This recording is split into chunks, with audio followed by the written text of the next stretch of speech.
Houston, Texas, December 23rd, 2012. A Sunday evening. Herman Melgar pulls up to his brother's one-story home with his wife and nieces.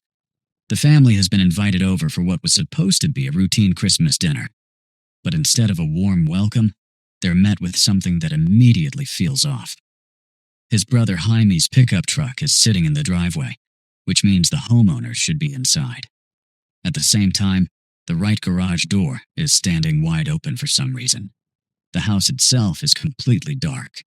The curtains are drawn, and not a single light is on. Most unusual of all, there's no sound whatsoever. 4 dogs lived in the home, and they were known for barking at the slightest noise outside.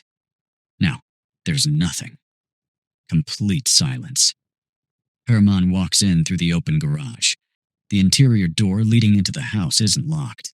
He steps into the dark hallway, and suddenly hears faint cries for help. The sound is weak and muffled, coming from the primary bedroom. Herman rushes toward it and reaches the bathroom, where he runs into an obstacle. The door to a small storage closet has been barricaded from the outside. Someone has dragged a heavy dining room chair into the bathroom and jammed it beneath the doorknob, wedging it tightly in place on its back legs. Herman knocks the chair away, opens the door, and finds his brother's wife, Sandra. She is tightly bound, lying on the floor in a severely distressed condition and completely hysterical. Then, only about 30 feet away, inside the walk-in closet of the adjacent room, lies Jaime's unclothed body. What exactly happened inside these walls while everyday life continued outside? Today, we're looking at a case that is genuinely difficult to untangle. A situation where the physical evidence appeared to point in one direction, while investigators ultimately chose to believe something very different.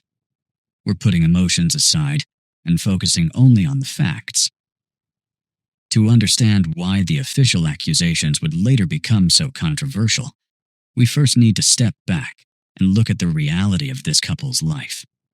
Behind the image of a successful American marriage was a daily routine shaped by serious medical challenges. Jaime worked as an information technology specialist, while Sandra had previously worked as a nurse.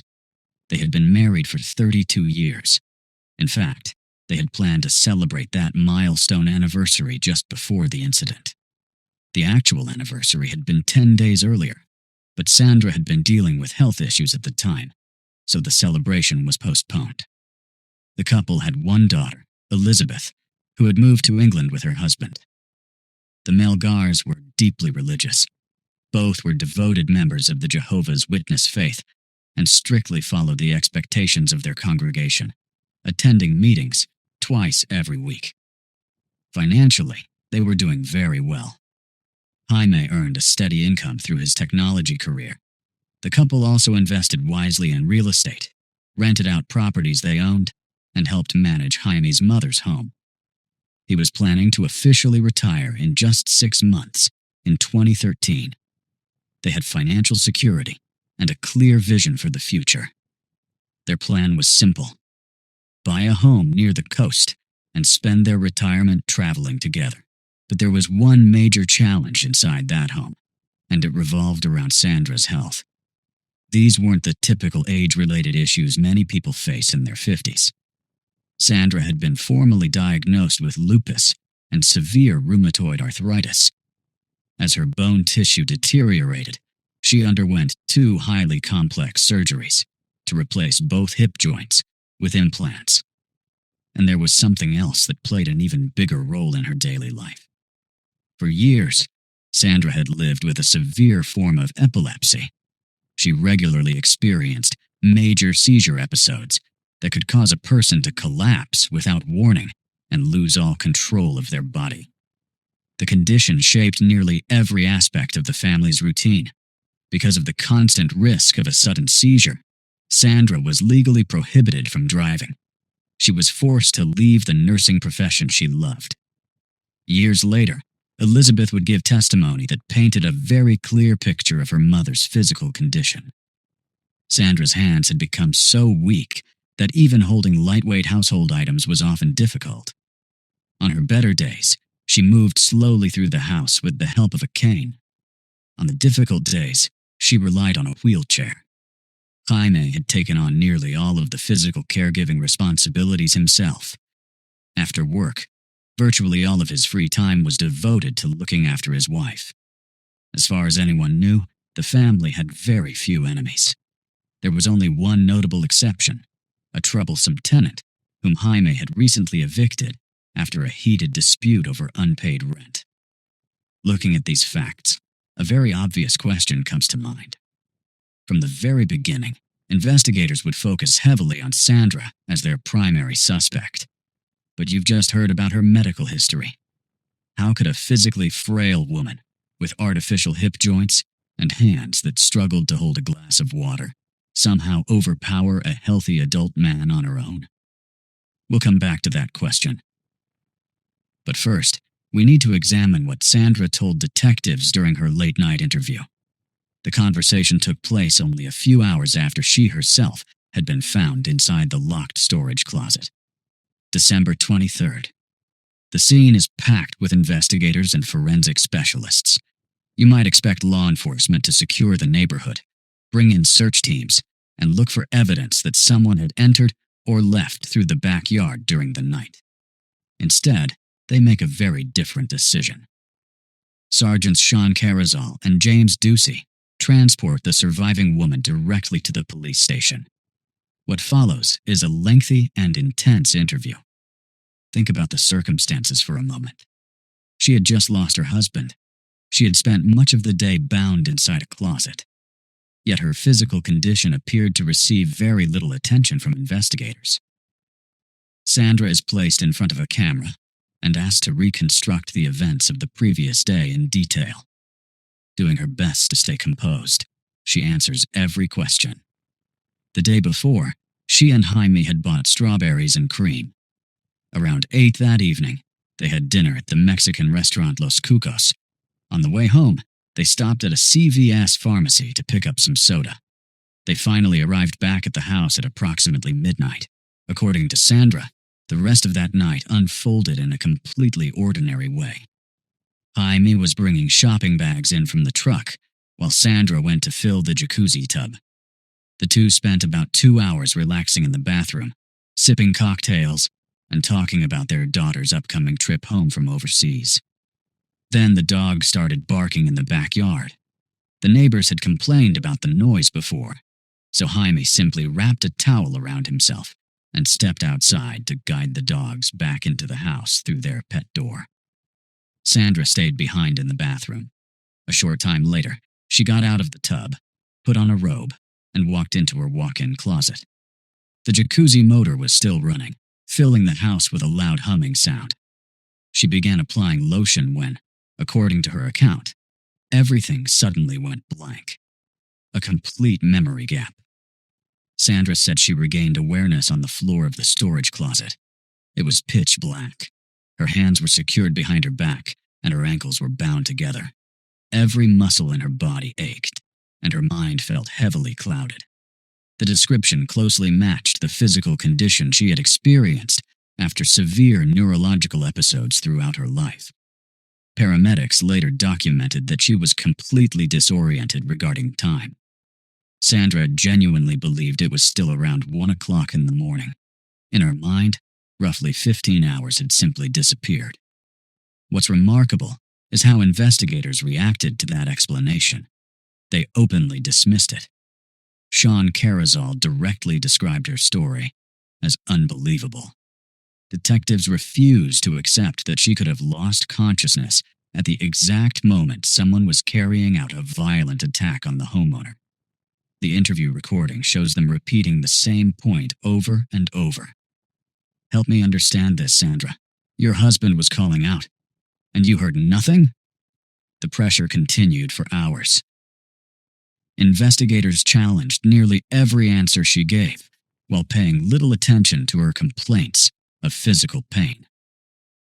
Eventually, Sandra reached her limit and stated that she would not answer any more questions. Sitting in a freezing interview room, visibly shaking from the cold, she was presented with an ultimatum from law enforcement: take a polygraph test immediately.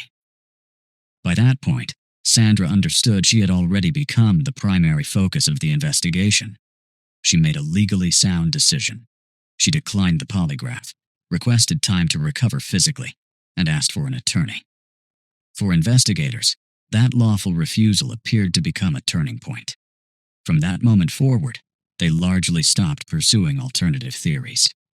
But while detectives were spending their time inside interview rooms, some of the family members decided to take a closer look at the house itself.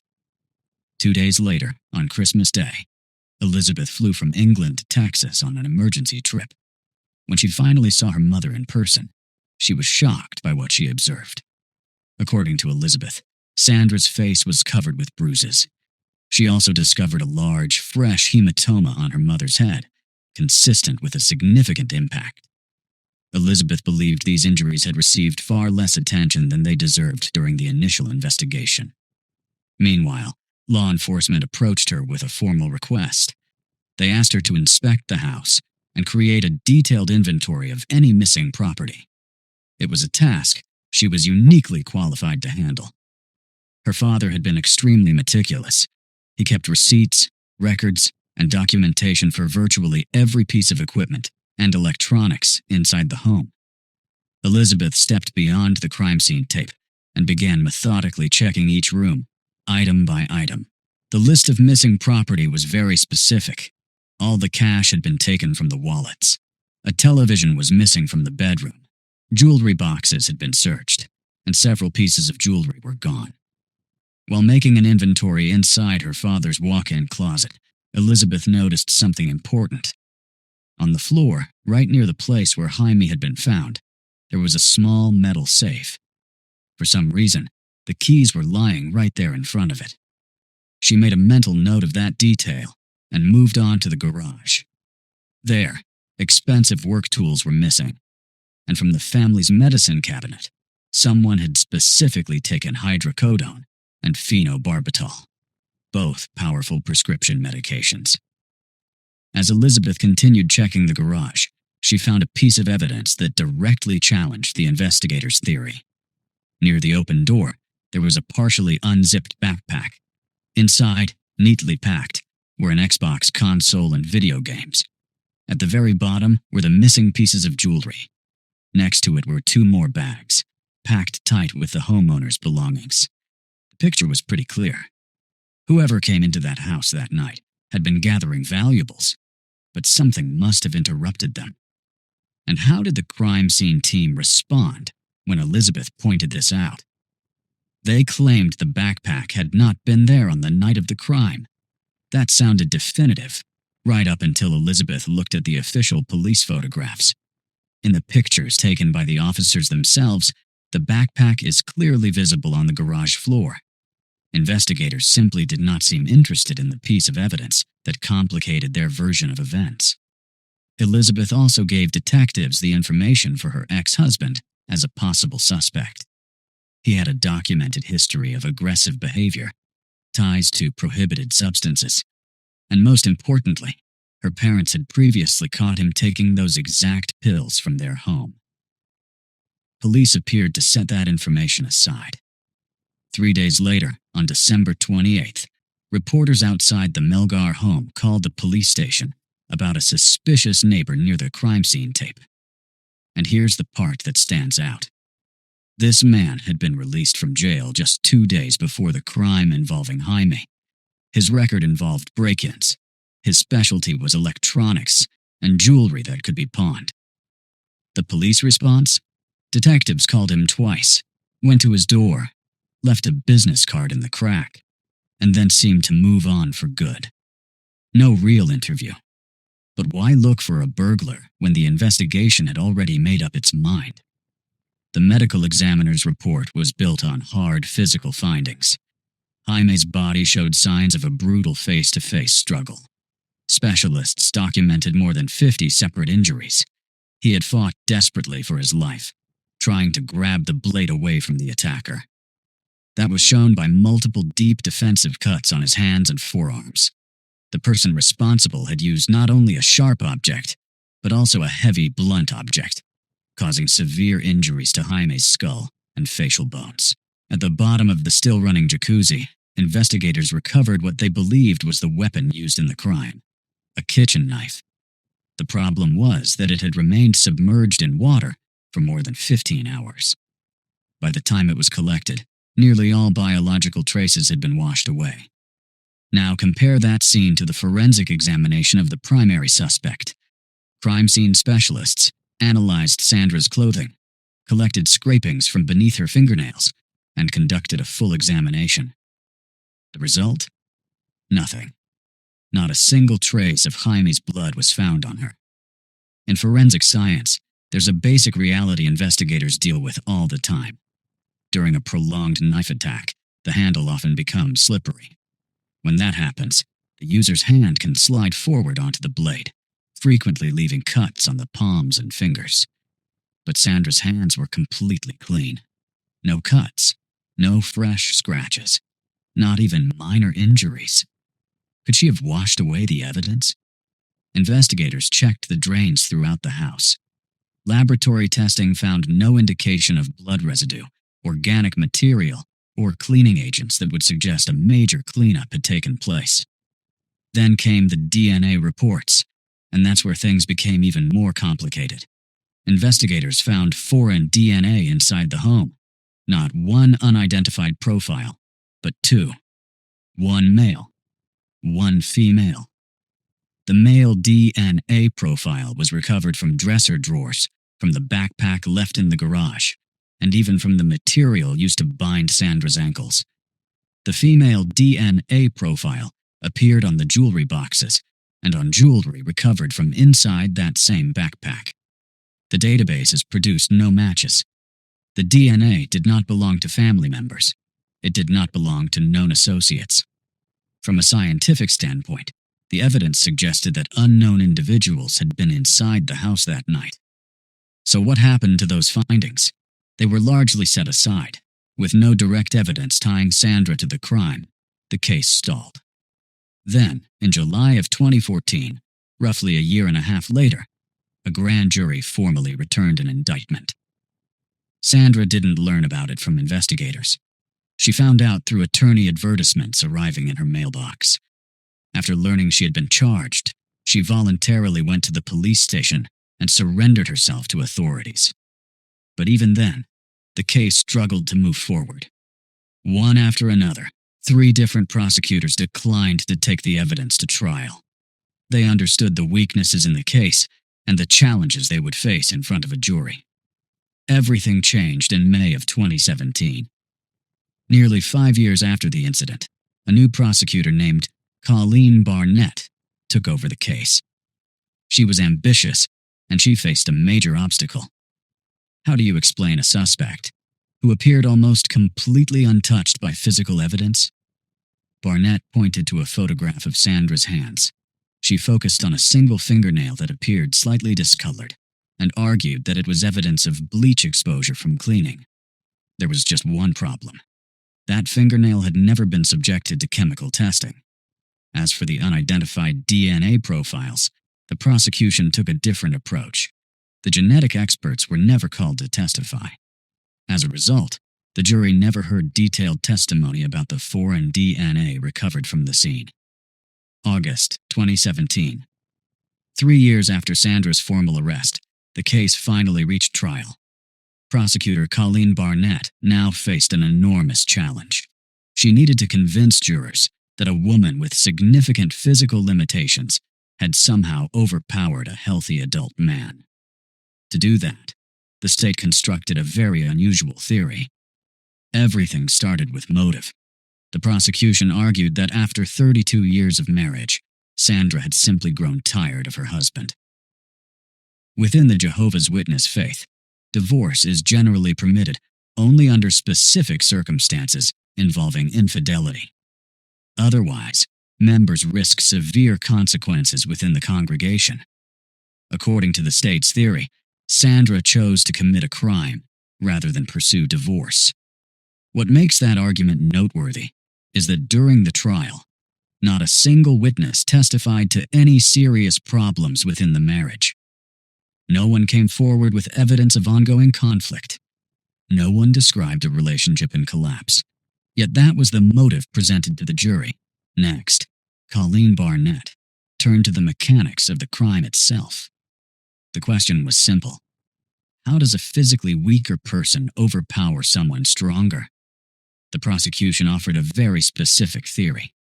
According to their version of events, Sandra lured Jaime into the bedroom with the promise of intimacy.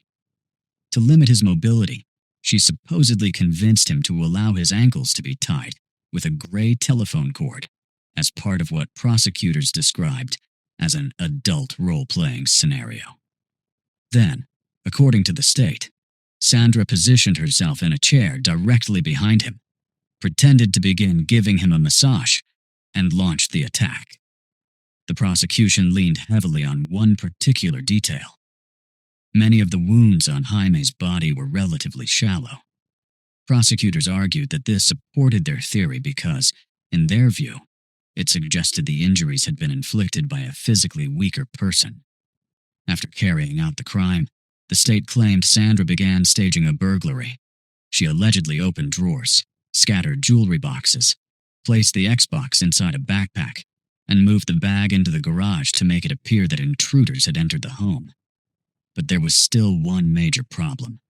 How could Sandra have barricaded the storage closet door from the outside if she was ultimately found locked inside? This is where the prosecution presented what became one of the most discussed parts of the trial. According to their theory, Sandra used an ordinary pillowcase. They argued that she placed the fabric beneath the door, leaving part of it in the bathroom and part of it inside the closet. She then positioned the rear legs of a heavy dining chair on top of the material. Once inside the closet, she supposedly closed the door and slowly pulled the pillowcase through the gap underneath. As the fabric moved, the chair would slide across the tile floor until it eventually wedged itself beneath the exterior doorknob, creating the appearance that someone else had barricaded the door from outside. When you examine arguments like these, the number of assumptions involved is hard to ignore. The state was effectively asking the jury to believe that a woman with significant physical limitations, immediately after a violent struggle, successfully executed a highly precise maneuver involving a heavy piece of furniture.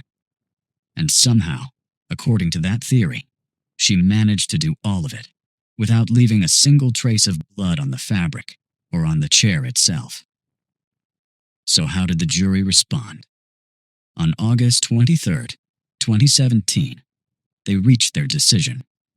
It's important to remember one detail. The jurors never heard testimony regarding the unidentified male DNA found at the scene. That information wasn't presented to them.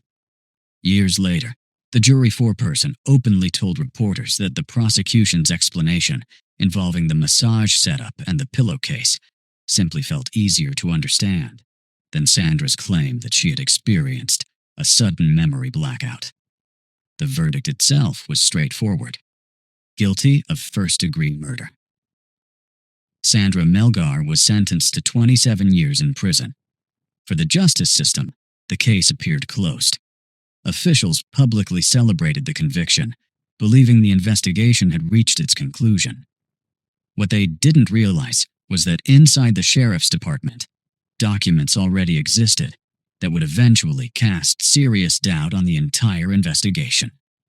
While prosecutors were celebrating a courtroom victory and presenting the case as a success, a major controversy had already been developing behind closed doors within the police department.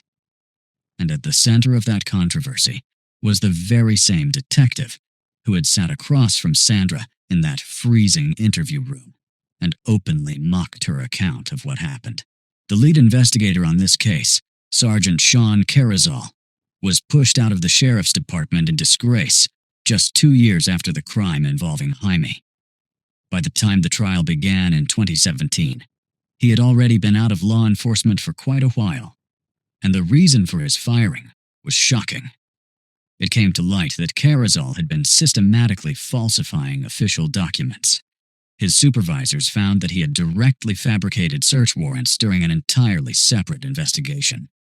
After he was removed from the department, colleagues went to clear out his office.